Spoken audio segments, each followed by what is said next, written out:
I just finished watching chapter 8 of Perry Mason, and honestly it was fantastic. And this show has been very good in terms of nuances, but I feel like this episode was an exhale. Like it had a domino effect that made a lot of things make sense. So the first thing was Emily and her mistrial. Now up until this point there has been Emily and there has been Emily's case. And Emily's case has never had anything to do with Emily. So much has been projected onto her and so many people's hopes and dreams, and I think Emily's case has been a good way of illuminating each character and laying out like a solid foundation moving forward. And no one's ever really cared about Emily. Like nobody's ever asked her what she thought, and she's kind of a mirror, right? Like through her we kind of see each character's nuances, we see their dreams, we see their ambitions, we see their beliefs and values. And Emily, unfortunately for her, she was stuck in the crosshairs, right? I mean, a lot of the reason that she is in the position that she's in is because they couldn't really touch her husband. And had her husband not been related to this really rich guy, he'd probably be in jail. And it's really funny watching Mason's evolution, because not that long ago, he didn't care about her. In fact, he thought she was a really bad person that was about to let her husband hang for something he didn't do. And this kind of goes to show how much has been projected onto her, right? Like she's a cheating woman, she's committed adultery, like she's just the worst kind of image of everything a woman could be. So, I mean, she was basically put on trial for being a woman, and it doesn't matter that the person that she had an affair with, like it's not like she was sleeping around with everybody around the block. Like she's been made to be this kind of whorish character with poor morals that would sacrifice her child just so she could start Muse somewhere. Like the amount of things that have been projected onto her are so devoid of reality. And I felt really bad for her, because it wasn't until this episode that I could kind of separate Emily from Emily's case. And I think the moment for me that solidified it was when I think Mason and Della were talking, and he was just frustrated because they wanted to put Emily on the stand, and he kind of throws some shade at her and says the only reason you're even on her side is because she kind of represents some type of feminism for you and your freedom and blah blah blah. And honestly, like, it was cold, but he was correct, right? The people who have been very ride or die for Emily, like, it's never made sense to me, right? Like, why is Della so invested in this woman, this terrible woman? And I have to say, Emily's character, like, she's been so static, right?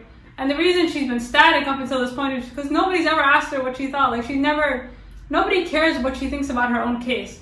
Like, everything revolves around her, the church. Like, there are bigger things, but she is so insignificant. She's a means to an end. And that's why she's remained static in our eyes, because nobody's ever asked her what she thinks. And for Della, I think that's true, right? Like, she looks at Emily, and I think it's a mirror. Like, she sees something in her that could have been her. So at the end of the day, like, Della could have been Emily. Like, she could have been in a messed up marriage. Like, she could have had a baby. She could have been talking to this guy. Like, this easily could have been her life.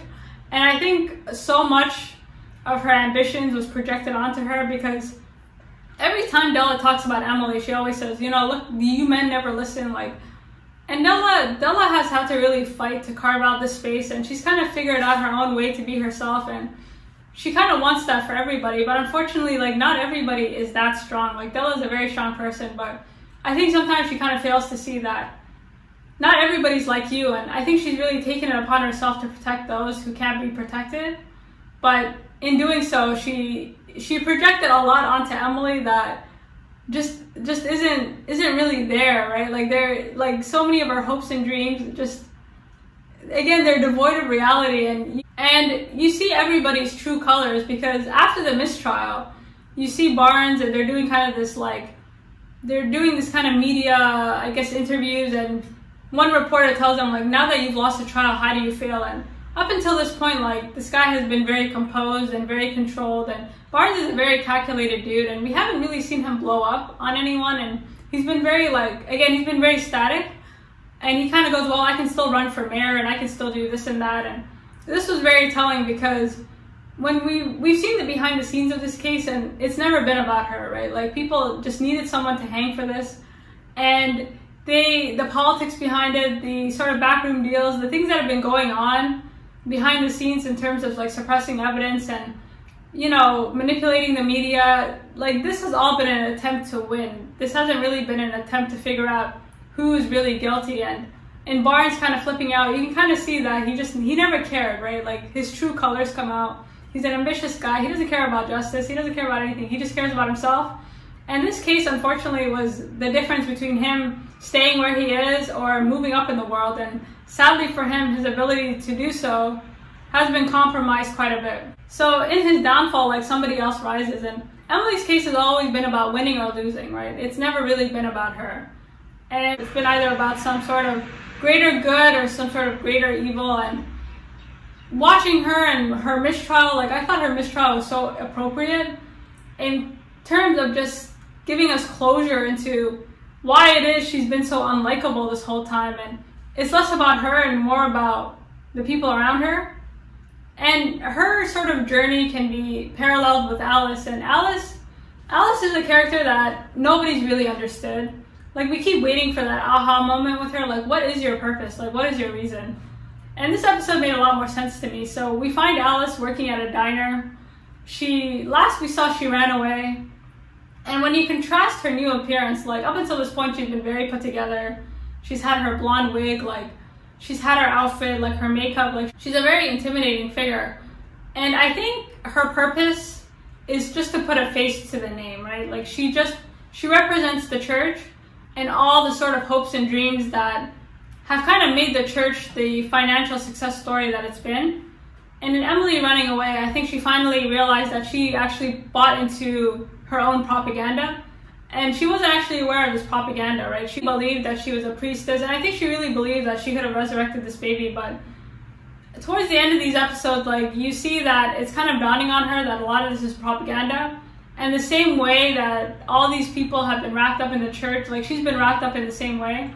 And she's more of a PR person, right? The reason she's able to occupy the space that she's able to occupy is because she's such a great orator. Like, she's able to speak very clearly, and she looks stunning, right? She just looks like someone that you would listen to. She's a brand, right? And she no longer wants to be the face of this brand. And I think without Sister Alice, the church's storyline would be very hard to follow in terms of separating its followers from the people behind the scenes. And I feel like this was a very subtle but a very interesting way of illustrating that, because the people who kind of buy into the Scientologies or the Sister Alices of the world, like, they really believe in what they're saying and they really believe in, like, the message. However, there's reality, right? And the people behind the scenes are always willing to exploit the people who kind of buy into it. And just that contrast is where Sister Alice fits in. So without their PR person, like, the church is nothing, right? It's the end of the era, and you see her mother trying to fill that void, and you see her mother trying to, but again, they no longer have the space, right? Like, you see her mother kind of preaching to kind of a park full of people because she just doesn't have that same energy, and she just doesn't have that same, and a resurrected baby or whatever kind of theatrics you want to throw at it, like, you're just not the orator that you think you are. And it really does take a village, and this church was really a corporation, and a lot went into it. So, you know, sadly, a lot of characters have had to grow, change, and adapt. And I think the biggest growth I saw was in Mason, because he's just been so kind of a deer in headlights. And you contrast him at the beginning of the episode to the end, and it's honestly quite amusing. So at the start, he puts Innes on the stand, and he tries to get him to confess, which for me just illuminated his character. Like, this was a very humbling experience for Mason, and it was cute, right? It was adorable that he thought he could get this guy to confess. Because whatever you want to say about Innes, like, he's a very strong guy. He's a very corrupt guy, but he's been under pressure before. Like, he's not a guy you can just put up there and he's just going to confess. And I also really like how supportive this courtroom is. Like, the judge is kind of looking at him like, okay, I'm going to let you because you're new. The audience is looking at him like, he's not going to confess. Like, that literally never happens. And again, like, Mason doesn't know the politics of it. Like, he doesn't know how things work. He doesn't know. He's very naive. He just thinks, okay, if I kind of confront him, then he has no choice but to confess. But unfortunately, like, perjury is a myth. Like, people perjure themselves all the time. People lie all the time. But he's still in that headspace where there is, like, I can still force it. I can still get this guy. He did it. He can't lie. Like, he has this kind of naivete in the new space he occupies. And this was really reflected in the way that he was interrogating Ines and just the way everybody else's reaction to it. He's trying so hard to be like a good lawyer, and he's trying so hard to kind of mimic what he sees around him, but unfortunately, like, the politics of it is just not for him. He's not these kind of Yale guys, like, he just doesn't know how things work. So if he's gonna win, he has to kind of figure out a formula that works for him. And you saw that at the end with his speech. He kind of gave up on the theatrics. He kind of gave up on trying to mimic all the people around him, and he kind of just spoke authentically and clearly, and this paid off because he won. And I mean, he really won. Because you find out after the trial that they had actually paid a juror to deadlock the jury, but he didn't actually need that because he would have had the votes to deadlock the jury anyway. So, I mean, he did it on his own, and this was just a sign of growth. Like, he really needs to figure out how to play the game without copying somebody else's rule book. And unfortunately, like, this requires change. Like, you're gonna have to make some fundamental changes, and you're gonna have to adapt to other people's way of doing things, even if they're not really your way of doing things. And the biggest indication of that is this new team at the end. And I feel really bad for Pete, because up until this point, like, his partner has been so, you know, he's been so helpful and he's been so charming, but sadly, this is just a new arena. And of course, you know, nobody wants to be left behind, and no one wants to feel like they're not needed. And I think the sort of nail in the coffin for their relationship is when Pete finds out that he didn't even need to pay the juror, right? Like, Mason just would have won anyways. And that's heartbreaking for someone like Pete, who's kind of taken Mason under his wing and has really kind of helped him. And some part of him knew that he always had this potential, but I think seeing it always sucks, and he kind of switches teams. And I don't think that's disloyal. I think it's just hard to be left behind. And they went from being friends to an employer-employee relationship, and this is just not something you can do with someone you've worked with for so long and someone you know so well. So I understand he kind of had to hang his hat low and make a U-turn and just kind of accept things where they are. And I think Emily's mistrial, more so than that, again, it's not really about Emily, but it's about this kind of meeting in the middle. And Mason, he's not EB, right? Like, he kind of, like, yes, he occupies his space and he has this sort of book bag, but he's not really at that level yet. Like, he's still a new guy. And he has to really figure out a way to kind of walk the line without disrespecting everybody. And I think the biggest sign of this sort of walking on the line is when Drake hands him, I think, an expense. He's kind of updating him on a case, and he gives him his expenses. And Mason's like, well, do you have receipts? And Drake was like, I'm sorry, or you could just take my word for it. And there you have it, right? Like, he kind of went from being an underling to being on the same playing field. And Della, Drake, and Mason, they're all on the same playing field, right? Like, they're all new to this, so yes, on paper, Mason is their boss, but realistically, like, it takes a village, right? Like, all of you need each other, and season 1 did a good job of really giving us the nuance of each character in terms of what motivates them, what doesn't motivate them, what they value. And it seems like they value the same things, and a lot of what they value is not really tangible, and it's not money, right? Like, you see that Drake kind of quit his job as a police officer, which honestly took some balls considering that he had a baby on the way. And he kind of gives the bride back, and in giving the bride back, you see what kind of person he is. Like, he's not someone who can be bought quite easily, and I'm glad he quit that job. Honestly, that job was ridiculous. I think Drake is someone who wants to do a lot of good, but the space in which he can do that in, unfortunately, is not as a police officer, right? Like, these cops will stab each other in the back left and right, and his decision for me was confirmed when you see that Ines was killed by his partner. And his partner, we haven't seen much of him, but he doesn't seem like a killer, right? Like, he didn't seem like that type of guy to just do that. But I mean, what constitutes a killer? And Ines did not see that coming, and this is a dude who's seen everything coming from miles away. And that's just how the police are, you know, during this time and even now. You can't trust anyone. And Drake, being a black man, like, he has to watch his back, and the energy he's giving off, like, it's going to be harder and harder for him, given the type of person that he is, to sort of hide his contempt. Like, he's not really someone that, as much as he wants to keep his head down, like, he doesn't have those natural instincts, and eventually he's gonna be in a situation where he can't do that, or he can't bring himself to do that. So it's better he gets himself out of that situation. And I think in quitting and switching teams, like, he put a lot into Mason, and he's expecting to be an equal, right? Like, he's not expecting to be like, yes sir, no sir, right? Like, I'm here. And, you know, at the end of the day, like, Drake knows how the system works. Like, Drake knows he has a different way of doing things, and his way of doing things is not the same as Mason's. And at the end of the day, like, he's not looking for someone to give him orders. He's looking for someone to work with. And Mason is too, but how they kind of walk that fine line should be interesting. But you know who's not walking that fine line is Della. I mean, she fully sits down and she fully tells him, you're going to pay for this, that, and Della is somebody who's done so much work. And she's, honestly, without her, like, none of this would be possible. And she's like, you know what, this is what I deserve, honestly. Like, she sat down and she's like, this is what I want. I'm going to be a partner in a few years.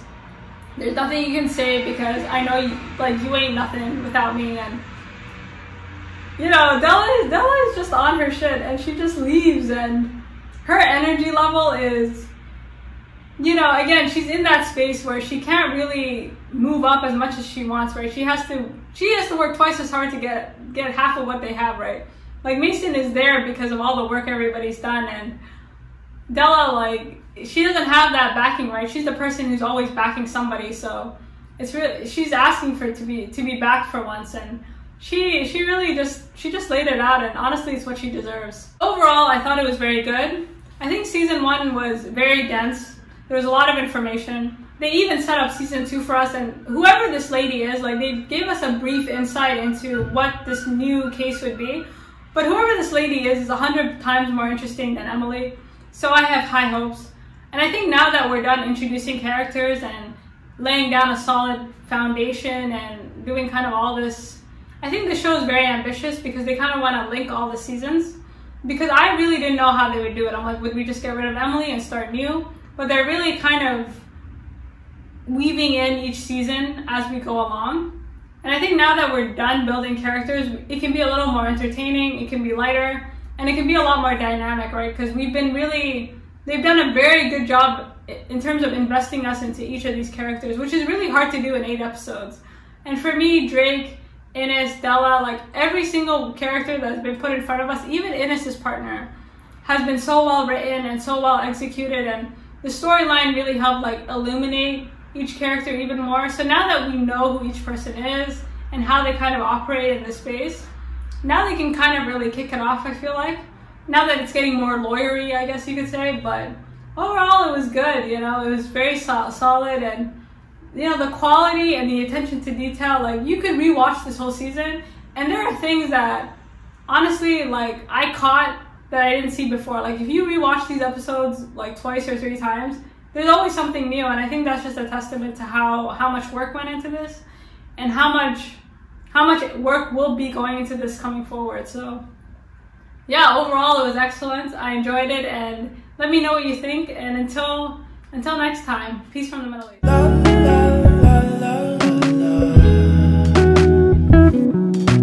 Let her know, I gotta let her know that she my white horse, she my medical, she like my baby mama, know how to